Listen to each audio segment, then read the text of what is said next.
Say, man, we got another YSL Rico trial update, man, as we are staying up to speed with who taking these plea deals and who ain't, man. Marquavius Huey, a.k.a. Quay, and Rondarius Ryan, a.k.a. Lil Ra, who's already serving a life sentence, took their plea deals today, man. Let's take a listen to the following charges that they accepted in their plea deal and what they didn't. Let's get to the content. Hilton for this. All right, thank you. All right, Ms. Ryan. Yeah, come up to the podium, and then Sergeant Ingram, can you swear Mr. Ryan in?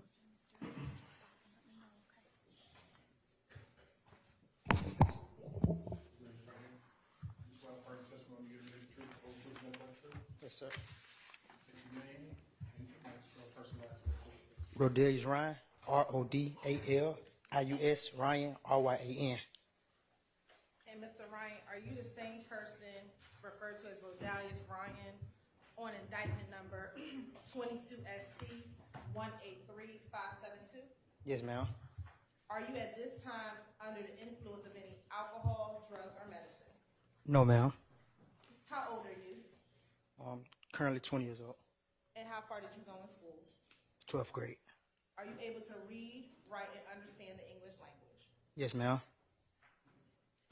Do you understand that you are charged in this indictment with count 1, conspiracy to violate the Racketeer Influence and Corrupt Organization Act, which carries a sentence of 5 to 20 years?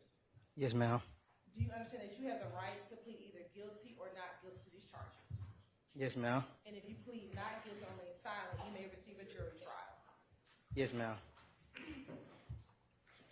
Have you had an opportunity to go over this plea of guilty and waiver of rights form with your attorney? Yes, ma'am. And have you and your attorney both reviewed it and you signed this document? Yes, ma'am. That's my signature. That's your signature? Yes, ma'am.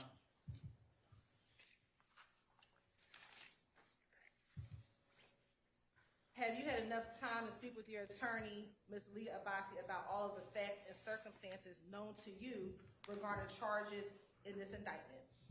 Yes, ma'am. Have you been able to speak with her about any potential defenses? Yes, ma'am. Do you need any more time to discuss this case with your attorney? No. Are you satisfied with her counsel and representation? Yes, ma'am. You also had another attorney, Ms. Angela D. Williams.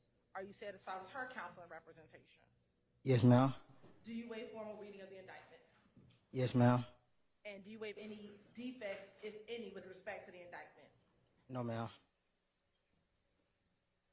Could you repeat that for me? Sure. Do you waive any and all defects in the indictment? Yes.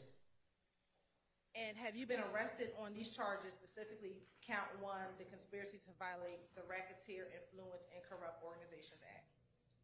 He was already in custody, so he was not taken into custody for these charges. However, he was booked for the charges in the Fulton County Jail. And he was served with the arrest warrants on this? Yes. Has Ms. Abbasi advised you of the minimum and maximum sentence for the charge that you are pleading to? Yes, ma'am. Do you understand this is a negotiated plea of guilty, which means that the state will recommend to the court a sentence of 10 years to serve, commuted to the time you have served in this case? Do you understand that? Yes, ma'am. And do you understand that this sentence should run concurrently with the sentence that you are already serving for 19 SC 168236? Do you understand that? Yes, ma'am. Do you understand that the court does not have to accept this recommendation? Yes, ma'am. And the court can sentence you to the maximum on this charge? I understand. For an important day. This trial has been exhausting for everybody, and that certainly includes Mr. Ryan, who has been going through the court system since he was 15 years old. We categorically and adamantly deny that YSL is the criminal, dangerous street gang which it's been made out to be through this trial. We're actually quite happy with the record which was established during the presentation of the state's evidence of the alleged murder of Mr. Jamari Holmes. this plea today, Mr. Ryan is making a decision which is going to be the best for his future, what future he has, because he's already serving a life sentence. Were he to be convicted and sentenced to additional time, he would remain in custody. As I stated, we think the record established will strongly support his appeal, and hopefully, when his conviction is overturned, we don't want him sitting in prison for something else. Certainly not for actions he took when he was younger, and actions he took which are largely a product of how he grew up. As I stated, Your Honor, Mr. Ryan was 15 years old at the time of the Jamari Holmes murder. You've seen through the text messages, he was out at all different hours, doing all different things, which I don't think anyone would want their 15-year-old to be out doing. And so that is where he was, and so he did adopt the people who were around him, the people who could support him, the people in his neighborhood who grouped themselves, calling themselves YSL. Mr. Ryan at no point was trying to advance a criminal street gang and their interests. He was trying to protect himself, being a young person, largely on his own, and this is where he's ended up. I would like to say that there's been some sort of rehabilitative function here since he was sentenced to prison. It doesn't appear that that has happened. As you've heard, some of his additional cases are within the prison system. It would be wonderful if some of the money spent on a case like this could possibly be invested in the future of people like Mr. Ryan, who go into custody at such a young age, and who really then are not given the resources to make the changes that they really would like to make to have a productive future. With all of that said, I think Mr. Ryan has grown up a lot during this trial. He doesn't want to sit through this anymore. He doesn't want to ever be back in a courtroom ever again, Your Honor. He's heard about all sorts of incidents, which the 2015 crimes, he was 11 years old. Mr. Ryan's most sincere wish is to move on with his life, to put this behind him. And we thank the court for the opportunity to resolve the case in this way and not drag it out any further than it has been. All right. He just would like to thank the court, Judge.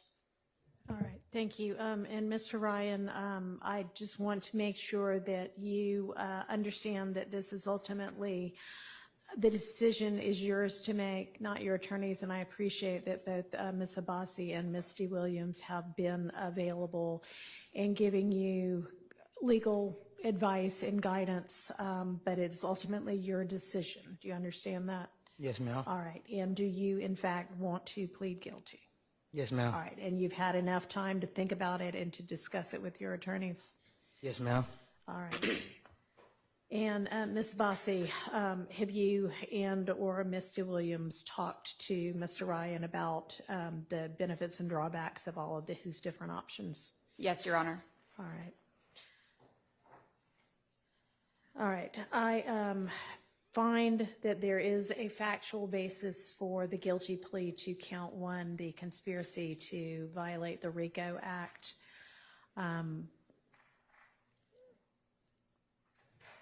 Whatever the difference of opinion may be with regard to what YSL is or isn't, and what Mr. Ryan may or may not have intended, there is a factual basis that exists from the record as it already is in this case to support the necessary elements of the conspiracy to violate the RICO Act.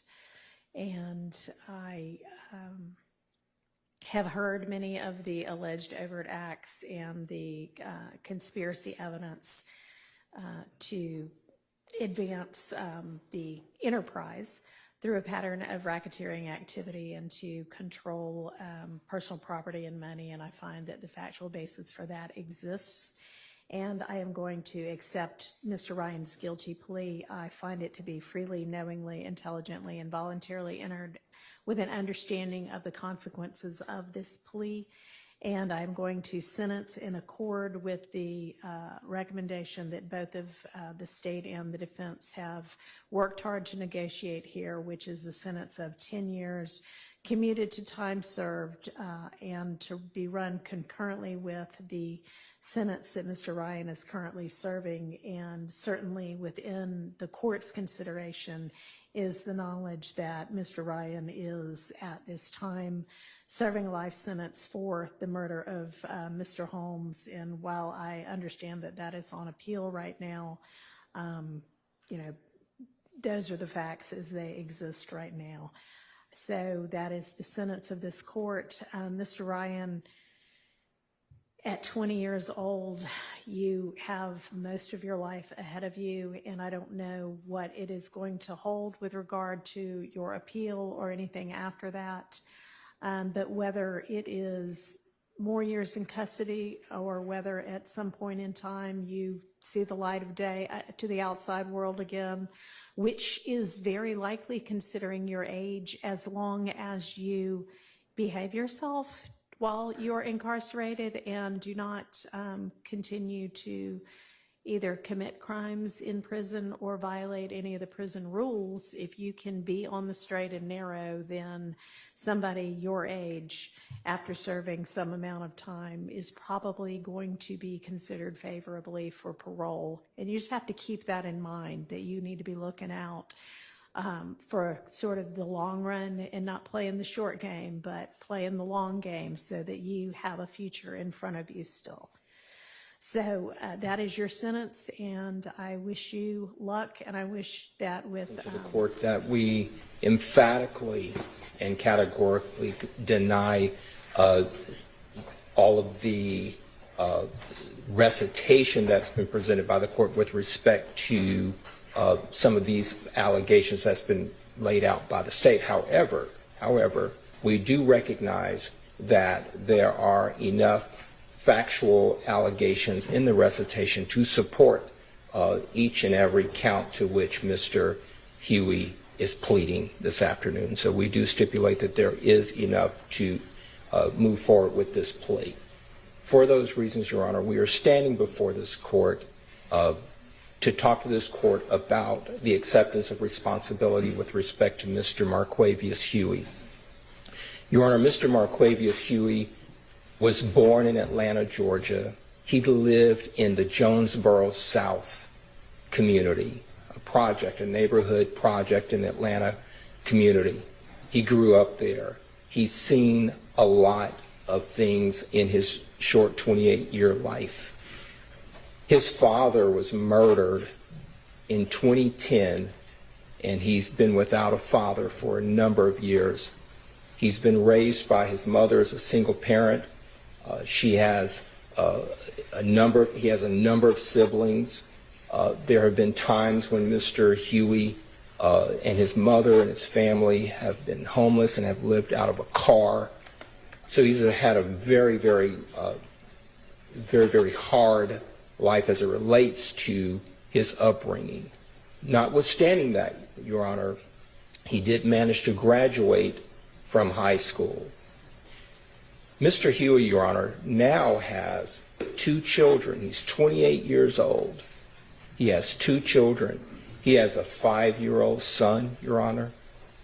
He has a 2-year-old little daughter that was born in July of 2022.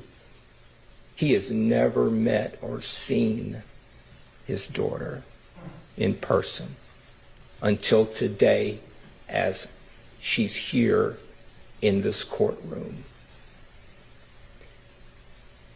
He recognizes that choices puts him before this court in this case. Your Honor, we are asking this court to take into consideration that he has no prior felony convictions.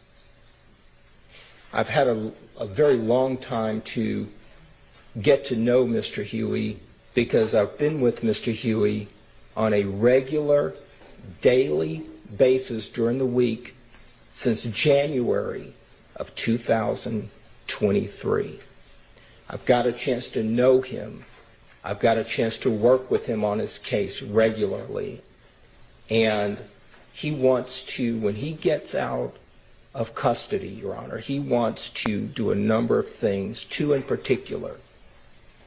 He wants to start and become affiliated with a nonprofit organization where he can be able to talk to young children, teenagers, because he was a teenager when he lost his father, and things begin to take a turn for Mr. Huey. He wants to be able to tell teenagers, young boys, young black boys, he wants to be able to say to them, don't do what I did. Times when he was arrested on these charges and released, and from the time that he's currently been in custody to the present, he has approximately 4 years under his belt against that 9-year sentence, and that 9-year sentence is parolable. So we're going to enter that as an exhibit before the court. All right, that'll be Defendant's Exhibit 1 to this plea hearing, and as you know, and as I'm sure you have shared with Mr. Huey, it's ultimately the Department of Corrections that calculates the time served portion of the sentence, so it'll ultimately be up to them, but I will include that as a part of my sentencing sheet as well. Thank you, Your Honor. Thank you. Okay then. So in the days and weeks to come, as these plea deals continue to roll out, as these cats continue to do what's in their best interest, you dig what I'm saying, and agree upon the terms of these pleas and go off to prison to get their lick started and do what they got to do to get this behind them. What does this mean for Young Thug, as he's still the elephant in the room, still no type of word on what his plea agreement is looking like? They still hashing it out, negotiating, talking about what that looked like for Young Thug. You dig what I'm saying? But what does it mean for the case in general, as these guys that's affiliated with the case taking these plea deals? Now, to their credit, everybody is pleading guilty to, different parts of this situation, but you hear all the attorneys, this has been a reoccurring theme, that these attorneys are making it very, very clear after the state gets done, reading out the charges, reading the circumstances, the terms and conditions of the plea deal. The very first thing that's been a reoccurring theme for these attorneys that's representing the affiliates of YSL, they making it a point. They making it very, very clear. Look, what the state is saying about all this other stuff, you dig what I'm saying? We not agreeing to none of that. We completely disagree with the terminology and the language used in her presentation to us accepting the plea deal. Now, we taking accountability for what we taking accountability for, but what she trying to do with making our plea agreement and what we pleading guilty to associated and being a main artery to their case, we cutting the umbilical cord on that. You dig what I'm saying? So she can kind of, dress it up any kind of way she like while she reading out the terms and conditions of the plea. But what we saying is, before we accept this plea, we completely distancing ourselves from the framing of what she's saying on her end. You dig what I'm saying? So that's the $1 million question, man. Does these plea deals that's getting accepted by these YSL affiliates hurt Young Thug or help him? We'll have to wait and see, man. I'll get at y'all on the next one. Y'all be smooth. I'm out.